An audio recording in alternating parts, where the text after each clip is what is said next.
Assalamualaikum warahmatullahi wabarakatuh. Halo Sobat Edu, ketemu lagi sama kita dari kelompok 4. Nah, di video kali ini kita akan mempresentasikan hasil diskusi kita tentang perencanaan analisis.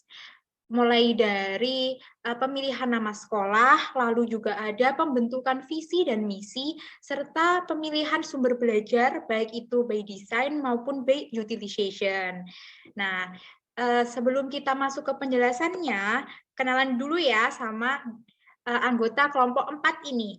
Yang pertama adalah saya sendiri, Nevada Amalia Fitri. Lalu juga ada rekan-rekan kece saya, yakni ada Mbak Mahmudatus Zahro, lalu juga ada Mbak Umi Amila Hoidiroh. Hai. Lalu ada Mbak Fariha Dita Putri. Hai Mbak. Nah, yang selanjutnya nih ada yang paling kece, ada Mbak Fitri Yuliana. Udah kenal ya Sobat Edu, lanjut saja ya ke penjelasannya. Yang pertama adalah alasan kelompok kita memilih sekolah pada tingkatan sekolah dasar atau madrasah ibtidaiyah. Alasannya apa sih? Nah, jadi kelompok kami itu memilih tingkatan madrasah ibtidaiyah karena kami merasa siswa pada tingkatan madrasah ibtidaiyah ini itu disebut sebagai masa intelektual, di mana siswa itu sangat bersemangat dalam mempelajari suatu hal. Dan di masa ini juga, itu pembentukan karakter siswa masih memerlukan bimbingan, baik itu melalui permainan, penelitian, maupun lainnya, yang dapat menunjang perkembangan siswa. Jika pada masa sekolah dasar ini atau madrasah ibtidaiyah ini, karakter siswa itu sudah dibentuk dengan baik sesuai dengan karakter-karakter yang Islami, maka siswa ini untuk di masa selanjutnya atau masa-masa peralihan seperti remaja, dewasa, maupun masa selanjutnya itu akan lebih cenderung matang seperti itu. Lalu kita memilih nama sekolah yakni Madrasah Ibtidaiyah Al-Hikmah.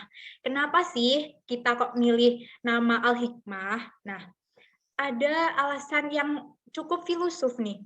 Yang pertama adalah al-hikmah ini itu memiliki arti adalah al-ilm al-nafi wa al-amal al-solih. Artinya adalah ilmu pengetahuan yang bermanfaat dan perilaku baik yang soleh. Hal ini itu sesuai dengan visi misi kita, yakni adalah mewujudkan generasi Islami berakhlak mulia dan berprestasi.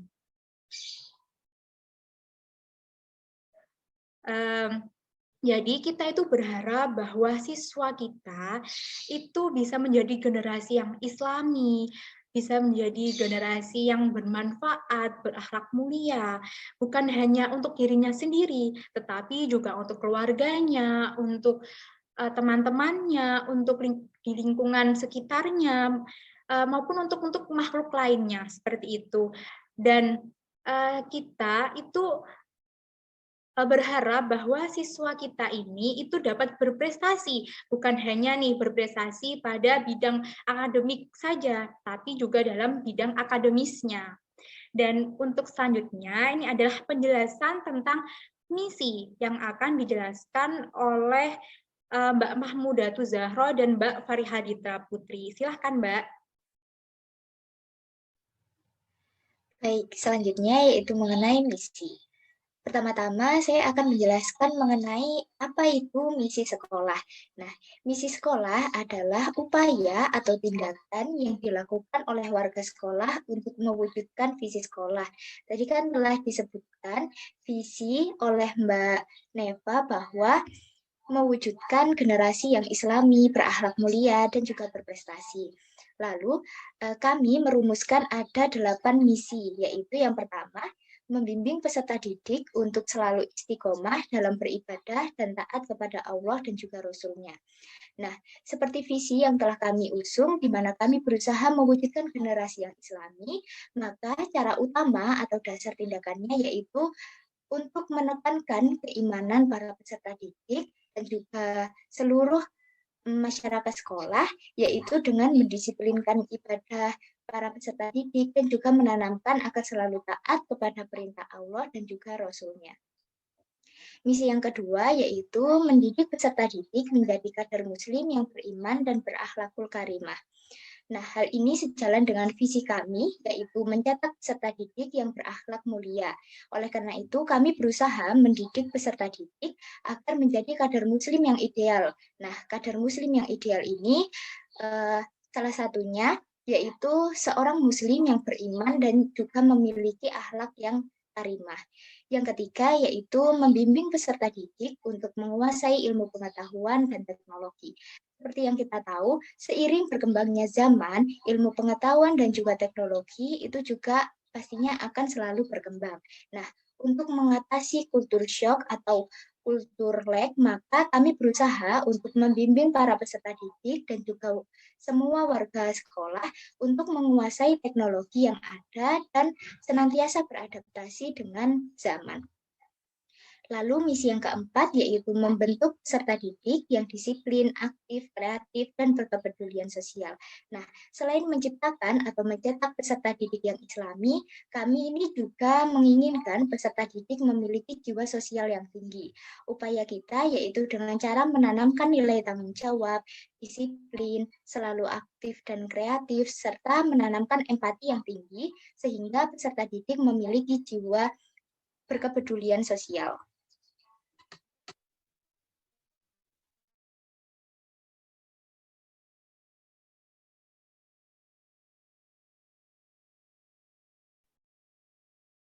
Oke, bisa selanjutnya nih penjelasan misi dari Mbak Farihadita Putri. Silahkan, Mbak. Oke, terima kasih kepada Mbak Neva. Sebelumnya terima kasih kepada Mbak Mahmuda sudah menjelaskan poin dari nomor 1 sampai nomor 4, dan di sini saya akan melanjutkan poin nomor 5 sampai poin nomor 8.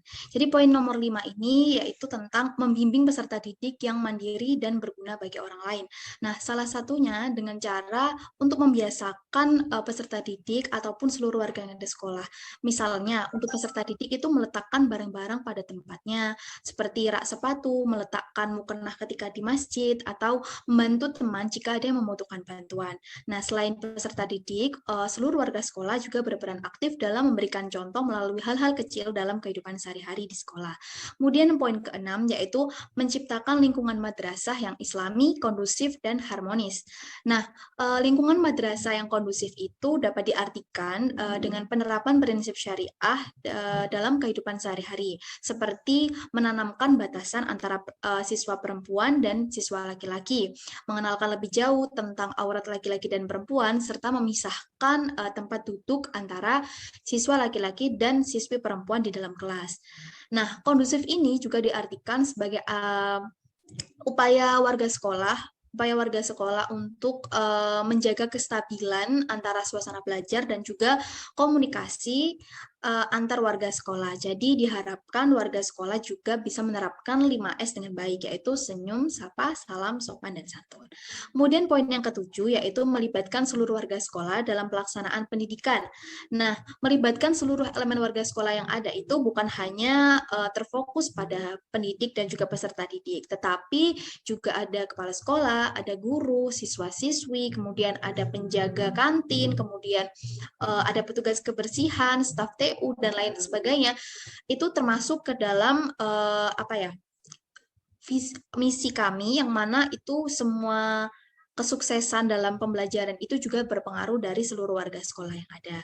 Dan yang poin yang terakhir atau poin yang ke-8 yaitu mengembangkan sumber daya manusia secara optimal melalui kegiatan pembelajaran, pengembangan minat bakat, dan juga bimbingan. Nah, hal ini kami lakukan untuk mewujudkan visi di mana siswa-siswi itu bisa berprestasi, dan arahan di dalam dan sekolah itu menjadi wadah untuk menyalurkan bakat dan juga minat yang ada bagi siswa-siswinya. Karena apa? Karena agar terwujudnya visi ini mewujudkan generasi yang islami, berakhlak mulia, dan juga berprestasi. Seperti itu. Wah, ternyata banyak banget ya nilai-nilai akademik yang terkandung dalam visi dan misi kita ini. tidak hanya memperhatikan siswanya, tetapi juga memperhatikan pendidiknya.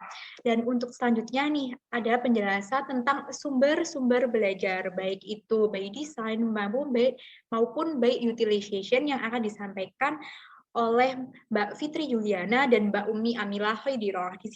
Persilahkan. Akan membahas mengenai sumber belajar. Perlu diketahui sebelumnya bahwa sumber belajar merupakan salah satu komponen sistem instruksional yang membantu peserta didik dalam pembelajaran. Nah, sumber belajar ini terbagi menjadi dua, yakni yang pertama sumber belajar by design dan yang kedua sumber belajar by utilization. Nah, untuk sumber belajar by design ini merupakan sumber belajar yang dirancang secara sengaja atau dalam artian sudah direncanakan untuk keperluan belajar yang secara khusus dikembangkan sebagai suatu sistem instruksional untuk memberikan fasilitas belajar yang terarah dan bersifat formal. Nah, sumber belajar by design ini terbagi menjadi 5 yang sudah kami rancang, yakni yang pertama manusia. Manusia merupakan orang-orang yang menyimpan atau mentransmisikan suatu pesan. Di antaranya manusia tersebut ialah seperti guru, peserta didik, dan pembicara. Adapun sumber belajar yang kedua yakni berupa bahan. Bahan ini merupakan suatu media atau software yang di dalamnya menyimpan suatu informasi dan ditransmisikan oleh peralatan. Di antaranya bahan tersebut yakni seperti buku paket, modul, terus ada gambar dan video. Dan untuk sumber belajar yang ketiga yakni peralatan. Peralatan ini merupakan suatu hardware yang digunakan untuk mentransmisikan pesan atau menyampaikan informasi. Nah, peralatan ini misalnya papan tulis, LCD proyektor, dan komputer. Dan selanjutnya sumber belajar yang keempat yakni setting. Setting ini merupakan suatu lingkungan yang telah tersedia dan difungsikan untuk menyampaikan suatu pesan tersebut. Nah, lingkungan ini seperti ruang kelas, perpustakaan, dan laboratorium. Dan untuk sumber belajar yang kelima atau yang terakhir yakni metode. Metode ini merupakan suatu prosedur cara penggunaan peralatan, situasi, orang yang digunakan untuk menyampaikan suatu pesan. Nah, di antaranya seperti metode ceramah, metode diskusi, drama, permainan, pengajaran berprogram, dan simulasi. Untuk selanjutnya, terkait sumber belajar by utilization akan dijelaskan oleh Mbak Umi Amilah. Dipersilahkan. Baik, untuk selanjutnya yaitu sumber belajar by utilization. Nah, maksud dari sumber belajar by utilization ini itu adalah sumber belajar yang tidak didesain khusus untuk keperluan pembelajaran, akan tetapi keberadaan keperluan pembelajaran. Bahan, peralatan, setting, serta metode. Nah, yang pertama yaitu ada manusia or human. Nah, sebenarnya semua orang itu pada dasarnya bisa berperan sebagai sumber belajar. Akan tetapi untuk by utilization ini itu merupakan seorang yang memiliki profesi selain di luar pendidikan. Nah, maksudnya di luar lingkungan pendidikan. Dan untuk profesi itu tidak terbatas. Nah, misalnya seperti narasumber, pemuka agama, sampai tokoh masyarakat. Kemudian bahan. Nah, bahan di sini adalah suatu format yang digunakan untuk menyimpan bahan pembelajaran, seperti film, misalnya pertunjukan, surat kabar, serta siaran televisi. Selanjutnya yaitu ada peralatan atau device. Nah, di sini adalah benda-benda yang berbentuk fisik atau disebut dengan perangkat keras atau hardware, dan fungsinya itu untuk menyajikan bahkan mengambil bahan ajar. Nah, misalnya seperti kamera, alat perekam, kemudian ada handphone. Selanjutnya yaitu ada setting atau latar. Nah, latar ini itu bisa berada di dalam maupun di luar lingkungan sekolah. Nah, baik itu dirancang maupun tidak secara khusus disiapkan untuk pembelajaran. Nah, misalnya seperti kebun binatang, museum, sawah, cagar alam, pasar, terminal, dan sebagainya. Kemudian ada metode. Metode ini adalah prosedur yang digunakan untuk memberi pembelajaran guna tercapainya tujuan pembelajaran. Nah, dalam sumber belajar by utilization ini bisa digunakan atau bisa menggunakan cara percakapan biasa atau seperti komunikasi orang biasanya. Mungkin itu saja yang dapat saya jelaskan. Saya kembalikan kepada Mbak Neva. Baik, terima kasih Mbak Fitri Juliana dan Mbak Umi Amila yang telah menjelaskan sumber-sumber belajar. Jadi sangat banyak sekali ya sumber-sumber belajarnya ini, baik itu by design maupun by utilization, di mana sumber belajar ini itu dijadikan sebagai alat untuk membantu proses pembelajaran agar lebih efektif, lebih terarah, sehingga tujuan pembelajaran akan lebih mudah tercapai, dan siswa juga pastinya akan lebih memahami materi yang disampaikan. Jadi Sobat Edu, itulah presentasi kami tentang analisis perencanaan yang telah kami susun, mulai dari nama sekolah, lalu visi dan misi, dan sumber belajar. Nah, semoga di video kami kali ini itu bisa memberikan inspirasi nih bagi Sobat Edu, bagaimana sih cara menganalisis perencanaan sekolah, bagaimana cara menentukan nama sekolah, lalu penyusunan visi dan misi, dan penentuan sumber-sumber belajar. Semoga video-video kami bermanfaat dan terima kasih Sobat Edu yang telah mendengarkan video kami kali ini. Dan jangan lupa slogan kita adalah pendidik kreatif, siswa aktif. Sampai bertemu di video-video selanjutnya. Assalamualaikum warahmatullahi wabarakatuh.